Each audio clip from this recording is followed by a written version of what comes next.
et messieurs, bonjour et bonsoir. Tout dépend de l'heure et de l'endroit d'où vous nous recevez. Aujourd'hui, une fois de plus, nous nous retrouvons sur le plateau de TM Production pour recevoir une jeunesse sous notre émission qui est Un temps avec la jeunesse.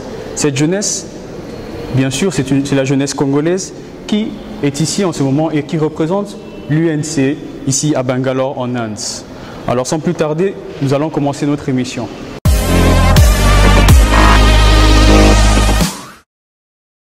De retour sur notre plateau, comme je vous disais, nous avons des invités, je ne suis pas seul. Alors, c'est la jeunesse de l'UNC qui représente l'UNC ici à Bangalore. Alors, je vais les laisser se présenter d'eux-mêmes. Merci beaucoup, monsieur le journaliste, pour l'invitation. Je suis Sam Mandumba, secrétaire fédéral de l'Union pour la Nation congolaise, Fédération de Bangalore. Je m'appelle Dumba Rodrigue, le premier secrétaire fédéral adjoint chargé de l'implantation et suivi des organes de base de l'INC au niveau de Bangalore. Je réponds au nom de Jeffrey Bokeh. Je suis deuxième secrétaire fédéral adjoint chargé de la communication et des médias. Je réponds au nom d'Edouard Mbala. Je suis trésorier de la fédération Bangalore de l'INC. Je réponds au nom d'Alistair Kanga, chargé de la sensibilisation et de la mobilisation de l'INC Bangalore. Merci à vous d'avoir répondu présent à notre émission. Nous allons commencer avec quelques petites questions qui resteront sur le cercle de l'UNC et de la jeunesse congolaise. Alors la première question est celle-ci. Celle-ci porte sur de savoir quel est l'intérêt de l'UNC, quel intérêt porte l'UNC à la jeunesse congolaise. Quelle est la vision de l'UNC pour la jeunesse congolaise? Dans les panthéons des valeurs de l'Union pour la Nation congolaise, nous mettons la jeunesse au centre de nos activités. Nous disons à la jeunesse si généreuse et vivante de la République démocratique du Congo d'avoir l'espoir à l'Union pour la Nation congolaise. Quand tu me poses la question en ce qui concerne la vision de l'Union pour la Nation congolaise pour la jeunesse, je suis encore à l'aise. Parce que si nous devons préciser, la jeunesse congolaise est arrivée à un certain niveau, il est avili par la misère, il n'y a pas d'emploi pour la jeunesse. Nous, à l'Union pour la Nation congolaise, nous disons nous avons des solutions pour cette jeunesse-là. Avec les 2 345 000 km² de la superficie de la République démocratique du Congo, nous disons il y a quoi à créer l'emploi pour la jeunesse congolaise. Nous disons avec les minéraux, nos ressources. Les États-Unis disent que nous sommes un scandale géologique avec nos minéraux, parce que 10 minéraux de la République démocratique du Congo représentent 24 000 milliards de dollars. Mais qu'est-ce que nous faisons avec tous ces minéraux-là? Qu'est-ce que nous faisons avec la jeunesse de la République démocratique du Congo? Nous disons ceci. Pour la jeunesse de l'INC ou la jeunesse congolaise, nous allons créer l'emploi. Comment est-ce que nous allons créer l'emploi pour la jeunesse? Quelle est la vision que nous avons pour la jeunesse? Nous disons ceci. Ceux qui ont déjà terminé leurs études, on va organiser un doing business, un climat des affaires propice qui va permettre à tout un chacun d'eux de s'en sortir. Quels que soient les degrés universitaires qu'il a eu à passer à l'université, quelles que soient les codes ou les facultés qu'il a eu à effectuer à l'université, nous disons ceci. Pour cette jeunesse-là, qui est au centre de nos préoccupations, nous allons créer l'emploi. Par exemple, je vais aller dans le secteur minier, mon frère. Si aujourd'hui nous demandons aux entreprises indiennes de venir investir dans notre pays, de venir créer, de venir avec les usines de liquéfaction des minéraux dans notre pays, cela permettra automatiquement à la jeunesse de trouver l'emploi. Si nous demandons que les minéraux de notre pays ne vont plus ailleurs pour être liquéfiés, ces usines-là vont y revenir dans notre pays. C'est à travers ces usines-là qui permettra à la jeunesse de trouver l'emploi. Alors nous disons ceci, avec la forêt que nous avons dans notre pays.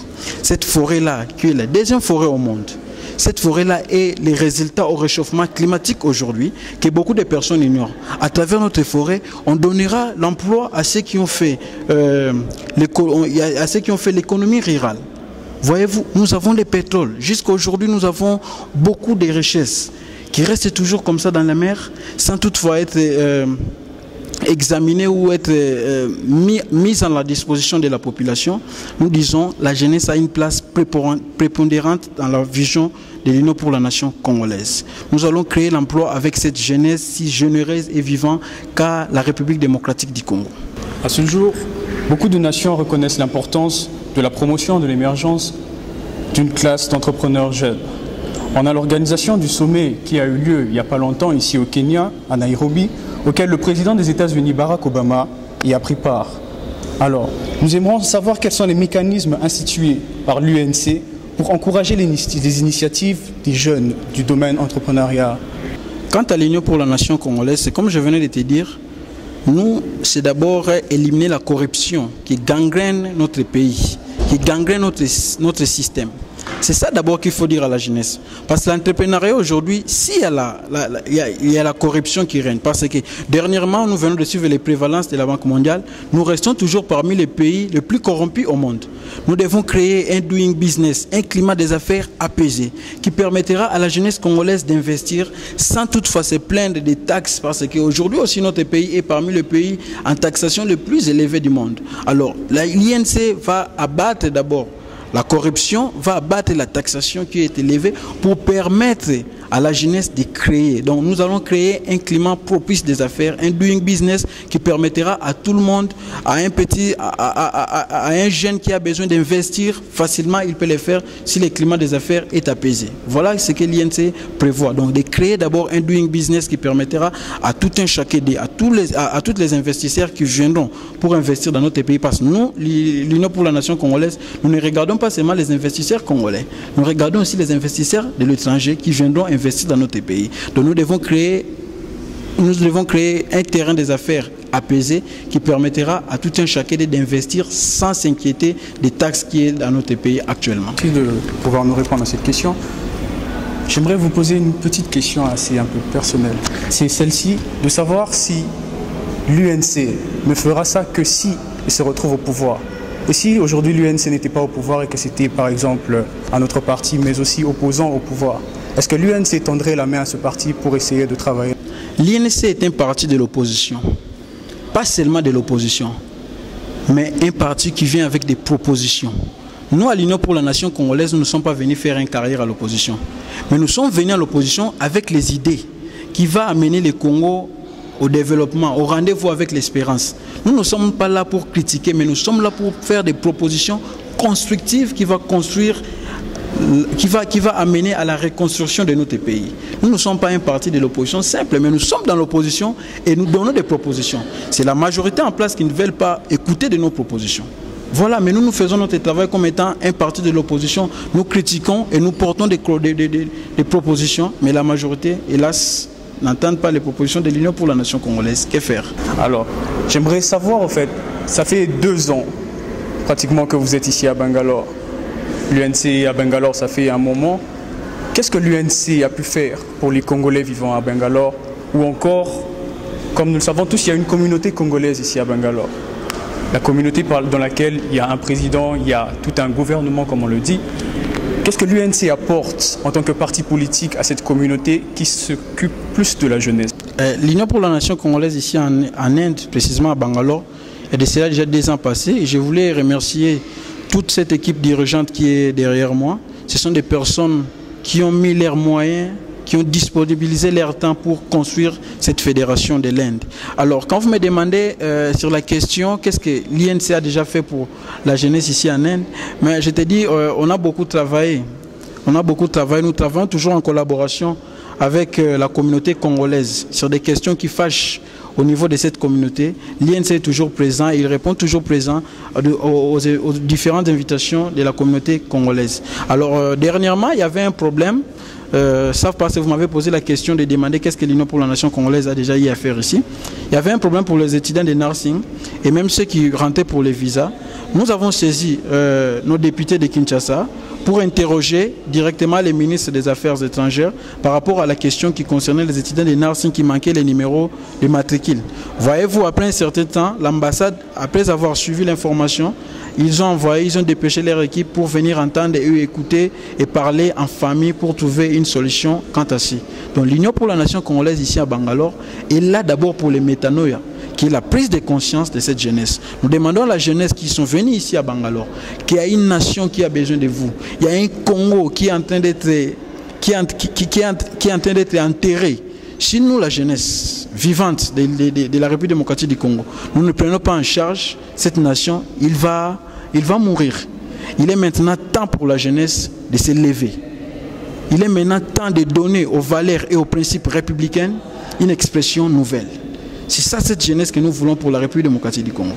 Mes chers téléspectateurs, en ce moment, Nous allons faire un petit break. Après la pub, nous allons nous revoir. Merci. Salut, c'est TM Prod. Moi c'est Daniel Soumousso de l'équipe technique de TM Prod. Alors je vous invite à aimer la page sur Facebook et à nous contacter pour des images très claires HD, des vidéos très claires HD et des photos de traitement très propres que vous souhaiterez avoir chez vous. Contactez TM Prod, n'oubliez pas, aimez la page Facebook et allez sur Instagram dans TM Prod Studio.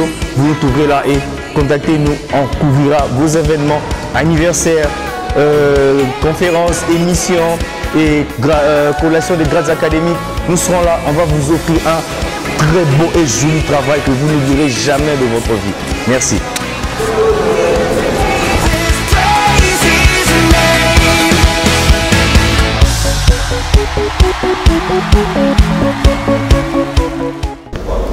Chers téléspectateurs, une fois de plus de retour sur notre plateau, nous allons continuer avec nos questions, comme nous avons commencé. Le dialogue congolais convoqué par le chef de l'État, pendant que nous savons tous que ce dialogue doit aménager le terrain pour la bonne tenue des élections prochaines, c'est-à-dire les élections de 2016, mais malgré tout ça, l'UNC s'y est opposé. Alors nous aimerons savoir le pourquoi de cette opposition. Ici, c'est encore un lieu de bien préciser la démarche de l'Union pour la nation congolaise, qui est beaucoup en train de taxer suspicieuse. L'Union pour la nation congolaise, après les élections chaotiques que le monde n'a jamais connues en 2011, le président de l'Union pour la nation congolaise, au mois de février, avait demandé au président Kabila de dialoguer. Dialoguer parce qu'il y avait crise de légitimité criante dans notre pays. Le président Kabila a été élu avec 48%. Cela veut dire que 52% des Congolais n'étaient pas pour le président n'étaient pas pour les réélections du président Kabila. À cette époque-là, nous avons demandé le dialogue. Il y a l'accord cadre d'Addis Abeba qui est revenu lors de notre dernière émission avec la dame Keza. Je l'avais moi monté, l'accord cadre d'Addis Abeba et la résolution 2098 des Nations Unies. L'accord cadre demandait que les parties prenantes de la République démocratique du Congo puissent se réunir autour de la table et discuter sur des questions qui fâchent, sur des questions de la crise de légitimité. Mais le président Kabila n'avait pas voulu. Il a dilapidé tout son temps à discuter sur le sexe des anges aux concertations nationales. L'INC n'avait pas pris part aux concertations nationales. Parce que maintenant, je suis convaincu que l'honorable Vital Kamerhe, c'est un prophète. Parce qu'il avait dit à l'époque que dialoguer, concerter ne veut pas dire dialoguer. Mais les donneurs de leçons sont venus à la télévision, ils ont dit concerter, c'est dialoguer. Mais aujourd'hui, ils emboîtent les pas de l'Union pour la nation congolaise en organisant un dialogue.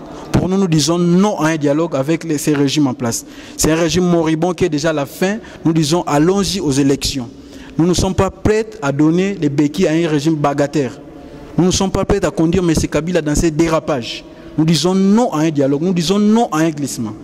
Les peuples congolais qui s'est réveillé comme un seul homme au mois de janvier, ces peuples-là n'en veulent plus. Il y a trop de morts dans notre pays, nous disons non à un dialogue. Le président de l'Union pour la nation congolaise, l'honorable Vital Kamerhe, ne prend pas de décisions vagues et vagues. Il était parti communier avec la population de l'Est. À Kinshasa, il avait commencé à la place Imka. La population a dit non au dialogue. Mais quel dialogue voulez-vous que nous puissions dialoguer? On va dialoguer sur quoi? Quelles sont les matières à débattre? Nous avons déjà des cadres qui sont déjà bien assainis, qui est la CENI.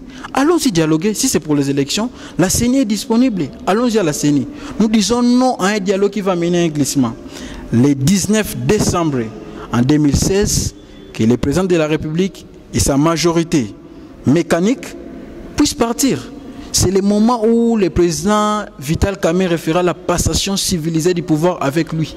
Un président entrant et un président sortant. Nous, les peuples congolais, nous avons déjà commencé à compter. Mon cher Trésor, si tu es sur Facebook ces derniers temps, on compte déjà les jours. Les Congolais sont maintenant réveillés. Il y a une vigilance tous azimuts pour cette question qui concerne les mandats du président de la République. C'est constitutionnel. C'est constitutionnel. Je suis en train d'écouter les donneurs d'élections qui nous disent que le glissement c'est constitutionnel. Oui, le glissement c'est constitutionnel, mais les élections du président de la République c'est constitutionnel. On dit qu'il faut convoquer les élections du président de la République 90 jours avant la fin du mandat de celle-ci. Donc on ne peut pas venir nous amener un glissement ou un dialogue qui va amener un glissement, un prolongement des mandats inutiles. On a tué les gens au mois de janvier pour cette question. Et puis aujourd'hui encore, on veut encore y revenir sur ça. Nous disons non. Ils ont multiplié des stratagèmes pour se maintenir au pouvoir. Nous disons non à cette majorité. Cette majorité, nous disons non parce qu'ils ont montré leurs limites. leurs limites même du raisonnement. Nous disons non. On ne peut pas gouverner un pays par défi ou par transhumance. Nous disons non à cette majorité. Non à un dialogue, non à un glissement. Nous disons allons-y aux élections car les 19 décembre 2016 en 0 heure, fini pour le régime actuel. Alors, la dernière question, au fait, c'est de savoir quel est votre point de vue par rapport à ce que M. Obama, le Barack Obama, le président des États-Unis d'Amérique, il a récemment parlé de la limitation des mandats des pays africains. Quel est votre point de vue là-dessus? Merci beaucoup pour la question qui concerne l'actualité. Le président Barack Obama a juste martelé sur le respect de la Constitution. Mon cher ami journaliste, la Constitution est une valeur universelle que chaque peuple doit respecter. La Constitution est une loi fondamentale d'un pays. Donc, c'est la Constitution qui régit un pays. Même dans la Bible est considérée comme une constitution pour nous, les chrétiens. Je ne sais pas si vous êtes chrétiens. Nous, les chrétiens, la Bible est considérée comme notre constitution. Donc, on est basé sur la Bible. Même notre conduite sur la terre est basée sur la Bible. Lorsque nous voyons ce qui se présente aujourd'hui à travers le monde, il y a des présidents africains qui ne veulent pas quitter le pouvoir. Donc, qui veulent seulement quitter le pouvoir par la force ou fuir. Ce n'est pas bien. Donc, le président Obama a juste dit qu'il est important de respecter la Constitution. Car c'est la Constitution qui relaye la voix d'un peuple. Voilà un peu à bref ce que je pouvais dire concernant le discours du président Obama. Concernant l'actualité, nous avons aussi une nouvelle actualité qui est celle-ci. La libération du secrétaire général de l'UNC, M. Baudouin Ewanga, je crois, qui vient de sortir, qui est en ce moment chez lui à la maison, si je peux dire. Vous aurez un commentaire là-dessus? Merci beaucoup. Nous sommes dans la joie. Après avoir été incarcéré injustement dans la prison centrale de Makala, enfin, il est là au milieu de nous. Quand il était aux prisons centrales de Makala, nous étions toujours en train de communier ensemble. Ces idées valaient toujours au milieu de nous. Mais ici, je voulais épingler une chose. Nous devons comprendre que dans notre pays, on a une justice à multiples vitesses. Il a été condamné à la suite d'une parodie de justice. La loi qui n'existait pas, notre secrétaire général a purgé une année sans toutefois connaître des causes justes et normales qui est prévues par la loi. Mais nous voulons ici rappeler les juges de la République démocratique du Congo. Ils sont là, c'est constitutionnel. Ils ne sont pas à mesure de cautionner une quelconque décision. Ils sont là pour lire et dire qu'elle est droit. Mais ce qui s'est passé avec notre secrétaire général, dommage, c'est ça les pays que nous voulons émerger. Nous disons non à la justice, mais nous encourageons beaucoup plus notre secrétaire général. Nous disons bienvenue, continue toujours la lutte, parce qu'aujourd'hui, nous sommes convaincus que c'est la réussite pour nous, parce que la révision, il n'y a pas eu la révision constitutionnelle dans notre pays. Voilà un exemple de bravoure de notre secrétaire général. C'est lui qui a manifesté sa volonté à écouter les peuples, à dire non à la révision constitutionnelle. Ça l'a coûté ce qui ça l'a coûté, mais nous disons merci. Parce qu'il est en vie, il est en forme, il va continuer sa marche sans problème. Et alors sans plus tarder, vu que nous sommes en course avec le temps, nous aimerons que vous puissiez dire un dernier mot pour clôturer cette émission. Un mot de la fin pour cette émission. Nous sommes des jeunes. Jeunes qui ont la conscience de la situation de notre pays. Le Congo, c'est un grand pays. Mais lorsque nous voyons le Congo aujourd'hui, nous ne représentons absolument rien à travers le monde, sur tous les domaines. C'est comme si c'est un pays là où il n'y a pas assez déjà actifs, valides pour faire développer ces pays. Mon message aujourd'hui à la jeunesse congolaise est que nous puissions nous lever et que nous puissions prendre notre destinée en main. Parce que nous sommes un grand pays, mais il n'y a pas de développement, il n'y a pas de l'émergence. C'est la jeunesse qui va porter cette émergence en République démocratique du Congo. C'est la jeunesse qui est au moteur du développement, parce qu'au monde, aucun développement n'est possible sans un apport considérable de la jeunesse. Donc, nous, en tant que jeunes, en tant que jeunesse de l'Union pour la nation congolaise, nous essayons d'interpeller tous les jeunes de la République démocratique du Congo de se prendre à charge et d'espérer pour un Congo meilleur au futur. Pour ce qui est basé sur le mot de la fin, premièrement, nous voulons vous remercier pour nous avoir reçus dans votre émission. Et un message pour la jeunesse, c'est que ne baisse pas tes bras, ton pays t'appartient et c'est toi qui vas changer les choses demain. Et prends conscience et bats-toi pour ton pays et ta nation. Dieu pourvoira. Merci. Merci beaucoup pour la parole. Et pour dire un mot de la fin pour la jeunesse, justement, je vais faire appel à la jeunesse de s'adhérer, surtout la jeunesse de Bangalore, vivant à Bangalore, de s'adhérer massivement à la fédération, parce que la fédération n'appartient à personne. La fédération, c'est pour tout le monde. Et nous avons eu à comprendre que l'INC veut faire de cette génération, de cette jeunesse, une jeunesse qui construit et non une jeunesse qui casse. Vous voyez, un peu comme moi, si je me suis adhéré à l'INC, ce n'est pas aux apparences de la chose. Si je me suis adhéré à l'INC, parce que j'ai eu à comprendre que l'INC veut faire des choses autrement.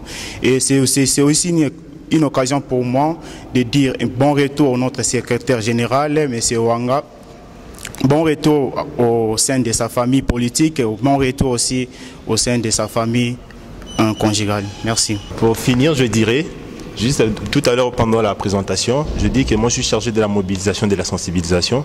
Pour finir, je dirais aux jeunes que non, on doit se mobiliser, se sensibiliser pour savoir ce qu'on doit faire. Vous savez, après nos fins des études ici, on doit rentrer au pays. Et au pays, on ne va pas aller rentrer juste pour aller rentrer, mais on doit rentrer pour aller travailler. C'est pour ça que je demande aux jeunes, soyons sensibles pour notre pays. C'est pour ça que je veux dire merci pour tous, merci pour l'invitation.